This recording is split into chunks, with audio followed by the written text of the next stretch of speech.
어느새 12월입니다. 달력의 마지막 장도 이제 중반을 넘어섰습니다. 사람들은 이제 한 해가 다 갔구나, 곧 새해가 오겠구나 라며 분주하게 연말을 정리하고 있는 듯합니다. 세상의 달력으로는 끝에 다다랐습니다. 그런데 여러분, 우리 그리스도인들의 시간은 세상과 다르게 흐릅니다. 교회력은 대림절부터 시작합니다. 우리는 이미 대림절 첫 주일에 새로운 한 해를 시작한 것입니다. 세상이 끝이라고 말할 때 교회는 시작을 선포합니다. 그런데 그 시작의 분위기가 조금 묘합니다. 시작을 알리는 화려한 폭죽이나 요란한 행사는 없었습니다. 오히려 지극히 평범한 주일로 언제였지 지나쳤을 것입니다. 그렇게 우리는 대림절 세 번째 주간을 보내고 있습니다. 오늘날 우리를 보자면 기다림이 없는 시대를 살고 있는 것 같습니다. 클릭 한 번이면 다음날 새벽에 물건이 도착하고 궁금한 것은 즉시 스마트폰으로 찾아내어야 직성이 풀립니다. 유튜브를 보다가도 잠깐의 광고를 기다리기 어려워 건너뛰기를 누르고 한 주간 드라마를 기다리기 힘들어 아껴두었다 몰아보기를 합니다. 우리의 욕망과 또 충족 사이의 거리가 너무나 짧아졌습니다. 내 욕망이 즉각적으로 충족되지 않는다면 견디지 못해 합니다. 우리는 기다림을 힘겨워하고 있습니다. 기다림이 내쫓긴 이 시대에 우리 그리스도인은 기다림으로 한 해를 시작합니다.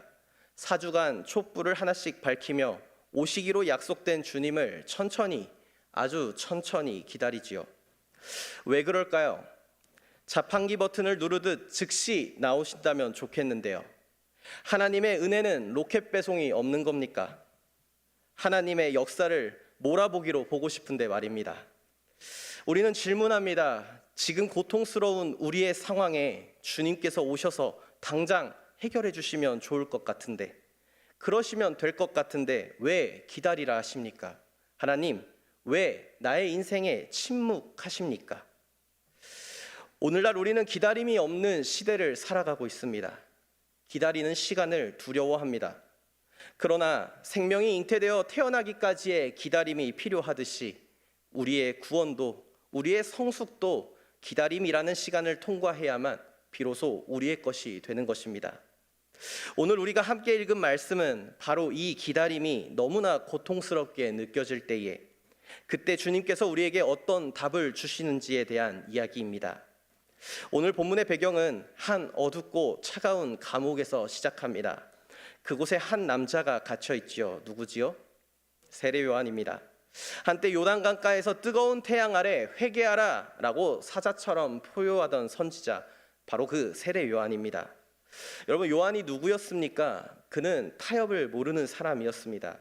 왕의 죄를 보고도 침묵하지 않았고 당신이 틀렸다라고 말하던 정의의 사도였습니다. 그는 자신의 모든 인생을 바쳐 오실 메시아의 길을 닦았던 인물이기도 합니다. 마태복음 3장을 보시면 그의 열정을 우리는 볼 수 있습니다. 이미 도끼가 나무 뿌리에 놓였으니 좋은 열매를 맺지 아니하는 나무마다 찍혀 불에 던져지리라. 나는 너희로 회개하게 하기 위하여 물로 세례를 베풀거니와 내 뒤에 오시는 이는 나보다 능력이 많으시니 나는 그의 신을 들기도 감당하지 못하겠노라. 그는 성령의 불로 너희에게 세례를 베푸실 것이요 손에 키를 들고 자기의 타작마당을 정하게 하사 알곡은 모아 곡간에 들이고 쭉정이는 꺼지지 않는 불에 태우시리라. 그는 세례 요한이 바라던 메시아는 메시아가 온다면 도끼로 찍어버리듯 악을 심판하실 것이다, 불로 태워버리듯 이 부조리한 세상을 정화하실 것이다 라고 확신했던 인물이었습니다. 그런데 지금 세례 요한의 현실은 어떻습니까? 정의를 외쳤던 자신은 습하고 어두운 감옥에 갇혀 죽을 날만을 기다리고 있고, 온갖 불륜과 악행을 저지른 헤롯 왕은 여전히 왕궁에서 파티를 즐기고 있습니다. 더 견딜 수 없는 것은 예수님의 소식이었습니다. 감옥 밖에서 들려오는 소문에 의하면 예수님은 로마 군대를 물리치거나 헤롯을 심판하실 기미가 전혀 보이지 않았습니다. 오히려 죄인들과 어울려 먹고 마시고 있다 하고 갈릴리 시골에서 병자들이나 고치고 있다 합니다. 심지어 안식일법을 어겼다라며 바리새인들의 비난을 받고 있던 상황이었습니다. 요한의 마음은 혼란스러웠을 것입니다. 내가 평생을 바쳐 기다렸던 분이 고작 저런 분인가? 악을 찍어버리신다는 메시아는 도대체 어디에 있는가? 심판의 불은 왜 타오르지 않는 것인가? 라며 말입니다. 결국 그는 제자들을 보내어 예수님께 이렇게 묻습니다. 오실 그 이가 당신이오니까? 아니면 우리가 다른 이를 기다려야 합니까? 여러분, 이 질문이 어떻게 들리십니까? 요한의 불신앙이나 조롱이 절대 아닙니다. 이것은 너무나 간절하게 믿고 싶었지만 참담한 현실에서 터져나오는 영혼의 비명이었습니다. 주님, 정말 당신이 오실 그 이가 맞으십니까? 맞다면 도대체 왜 이 세상은 이 모양 이 꼴입니까? 나는 왜 여기 감옥에 있어야 하는 것입니까? 바로 세례 요한의 감옥은 오늘 우리의 현실이기도 합니다. 열심히 신앙생활을 했지만 갑자기 찾아온 질병이라는 감옥, 정직하게 땀 흘려 일했지만 나아지지 않는 경제적 빈곤의 감옥, 간절히 기도했지만 변하지 않는 삶의 감옥. 우리 각자가 갇힌 그 감옥에서 우리도 요한처럼 묻고 있습니다. 하나님, 살아계십니까? 살아계시다면 왜 침묵하십니까? 제가 기대했던 축복은 이런 것이 아닙니다. 어서 저 악을 쓸어버리셔야지 않겠습니까? 우리는 종종 하나님을 해결사로 기대합니다. 내가 버튼을 누르면 짠! 하고 나타나서 내 문제를 해결해 주시는, 나를 괴롭히는 사람들을 혼내주는 그런 하나님을 원합니다. 힘과 성공, 승리 속에서만 하나님을 찾으려고 하는 잘못된 태도입니다. 하지만 종교개혁가 마틴 루터는 성경에 하나님을 집어 숨어 계신 하나님이다라고 표현했습니다. 하나님은 우리가 기대하는 화려한 성공 속에 계신 것이 아니라 우리가 가장 피하고 싶은 고통과 약함, 그리고 십자가 뒤에 숨어 계신다라는 것입니다. 지금 예수님의 모습은 요한이 기대했던 메시아의 모습이 전혀 아니었습니다. 그래서 요한이 당신이 맞습니까? 라고 물었던 것입니다. 요한의 질문에 주님께서는 그래, 내가 그야, 내가 메시아야 라고 시원하게 답을 하고 계시진 않습니다. 대신 이렇게 말씀하셨지요. 맹인이 보며 못 걷는 사람이 걸으며 나병 환자가 깨끗함을 받으며 못 듣는 자가 들으며 죽은 자가 살아나며 가난한 자에게 복음이 전파된다 하라. 여기에는 아주 중요한 반전이 숨어 있습니다. 주님은 지금 이사야 35장과 61장에서 메시아에 대한 말씀을 인용하고 있는 것입니다. 한번 찾아볼까요? 먼저 이사야 35장 4절과 5절의 말씀은 이렇습니다. 겁내는 자들에게 이르기를 굳세어라. 두려워하지 말라.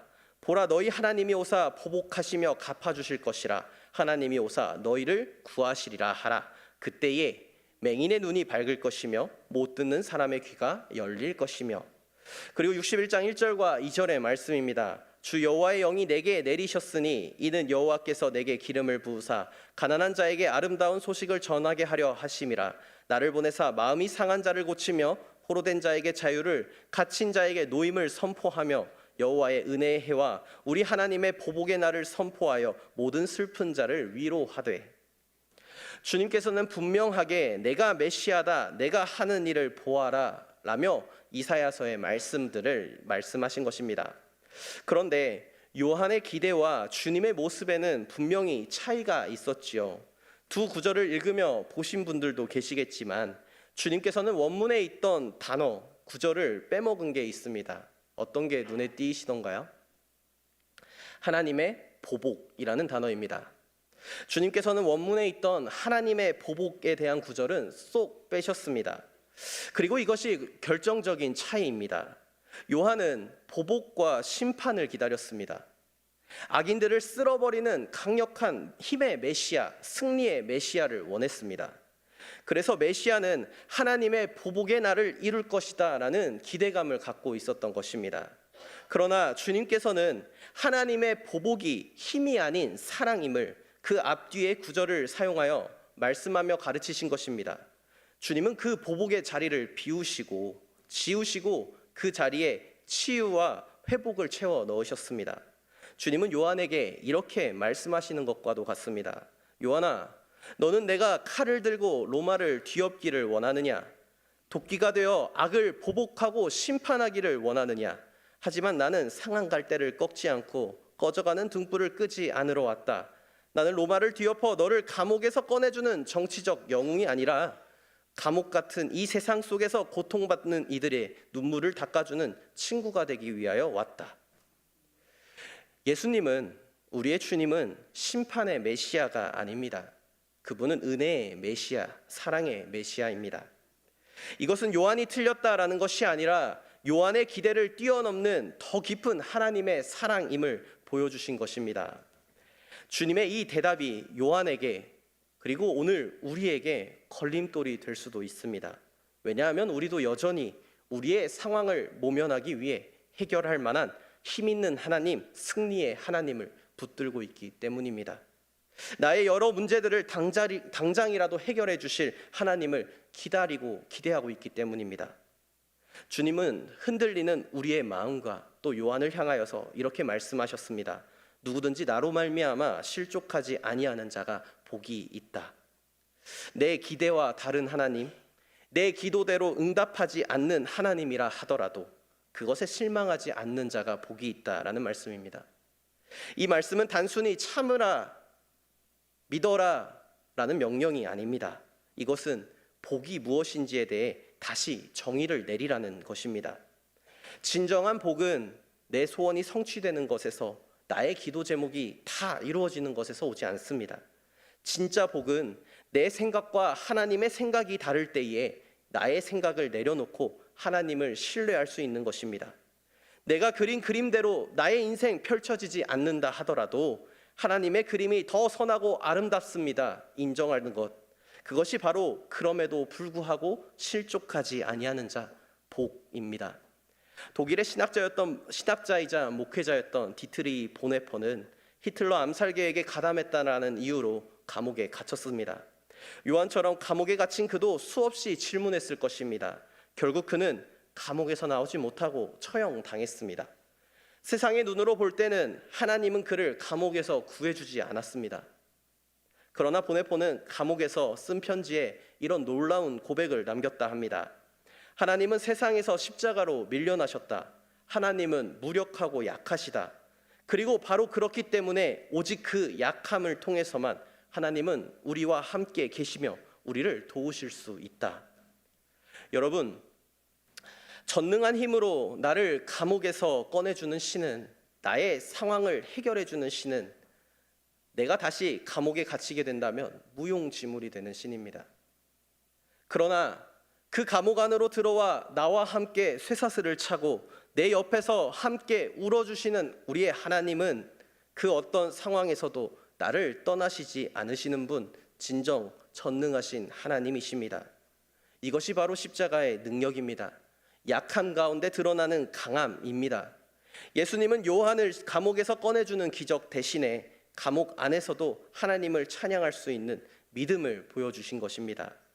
사랑하는 여러분, 혹시 긴 기다림 속에 지쳐 계십니까? 주님의 응답이 나의 기대와 너무나 달라 실망하고 계시지는 않으십니까?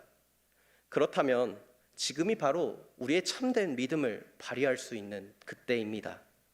하나님은 우리가 원하는 때에 우리가 원하는 방식으로 오지 않으실 수도 있습니다. 하지만 하나님은 반드시 가장 좋은 때에 가장 선한 방식으로 우리에게 오시는 분이십니다. 내 기대가 무너진 그 자리에서도 여전히 하나님을 나의 왕으로 인정하며 실망 대신 신뢰를 선택하는 저와 여러분들 되시기를 소망합니다. 마지막으로 예수님께서는 요한을 향하여 여자가 낳은 자 중에 가장 큰 자라고 칭찬하십니다. 그러나 곧이어 말씀을 덧붙이시는 것은 그러나 천국에서는 극히 작은 자라도 요한보다 크다라고 말씀하셨습니다. 요한은 마지막 시대의 옛 시대의 마지막 거인입니다. 그는 율법과 예언의 시대에 인간의 노력으로 도달할 수 있는 경지에 올랐다 할 만한 사람입니다. 그러나 그는 십자가와 부활을 보지 못했습니다. 그는 보복을 기대했지 십자가의 용서, 하나님의 사랑을 온전히 이해하지 못했습니다. 반면 천국의 가장 작은 자가 될 저와 여러분들은 어떻습니까? 우리는 요한만큼 열정적이지 못할 수도 도덕적이지 못할 수도 있습니다. 그러나 우리가 아는 것이 있지요. 죄인을 심판하러 오신 것이 아니라 죄인을 위해 대신 죽으러 오셨다라는 그 사실을 말입니다. 우리는 보복 대신 십자가를, 심판 대신 부활을 본 자들 아닙니까? 세상은 능력 있는 사람이 큰 사람이다라고 말합니다. 노력한 만큼 보상받는 것이 정의라고 말하지요. 능력주의 세상입니다. 그러나 천국은 다릅니다. 천국은 은혜를 아는 사람이 가장 큰 사람입니다. 내가 무언가를 이루어서가 아니라 주님께서 나를 위해 이루신 그 사랑 때문에 내가 존귀한 사람임을 아는 사람, 그 사람이 요한보다 큰 바로 그 사람입니다. 사랑하는 성도 여러분, 말씀을 맺겠습니다. 대림절은 화려한 성탄 트리를 보며 들뜨는 시간이 아닙니다. 대림절은 내 뜻대로 되지 않는 현실 속에서도, 내 기대가 무너진 그 자리 가운데에서도 숨어 계신 하나님을 신뢰하며 묵묵히 기다리는 시간입니다. 우리의 욕망을 즉시 채워줄 만한 우상들은 세상에 많습니다. 하지만 우리의 고통 속에 함께 들어와 십자가를 지는 신은 오직 우리의 하나님뿐이십니다. 감옥문이 당장 열리지 않아도 좋습니다. 당장 병이 낫지 않아도 괜찮습니다. 해결되지 않는 문제 앞에서도 주님이 하시는 일은 언제나 옳습니다 라고 고백할 수만 있다면 우리는 이미 천국에서 가장 큰 자들입니다. 여러분, 기다림이 없는 시대입니다. 잠시의 정적과 침묵을 두려워하는 시대입니다. 세상은 하루속히 이 불안을 깨뜨리고자 분주합니다. 그러나 교회력은 기다림으로 시작합니다. 기다림으로부터 성탄은 이미 시작된 것입니다. 이 땅 위에 주님의 오심을 아는 이들만 소망 가운데에 기다림의 침묵을 불안이 아닌 확신으로 바꾸어 나갈 수 있는 것입니다. 오실 그이 예수 그리스도를 바라보는 대림의 절기가 되기를 소망합니다. 나의 기대와 다르다 하여 실족하지 않는 믿음이 우리 가운데 있기를 바랍니다. 보복이 아닌 십자가의 용서와 사랑으로 세상에 소망의 빛을 비추는 저와 여러분들 되시기를 진심으로 소망합니다. 그리하여 세상이 거리에 울리는 캐롤과 조명으로 성탄이 오고 있음을 아는 것이 아니라 세상을 사는 우리들 그리스도인들의 빛나는 삶으로 말미암아 예수 그리스도께서 다시 오고 계심을 알게 되기를 진심으로 소망합니다. 우리가 세상의 빛과 소금이 되어 소망이신 예수 그리스도를 우리 삶으로 전할 수 있기를, 주님 오실 그 일을 전할 수 있기를 진심으로 소망합니다. 아멘. 기다림의 시간, 주님 다시 오신다는 소망을 붙들고 살아가려는 성도의 모든 삶 가운데에 모든 지각에 뛰어난 하나님의 평강이 그리스도 예수 안에서 우리의 마음과 생각을 지키실 것입니다.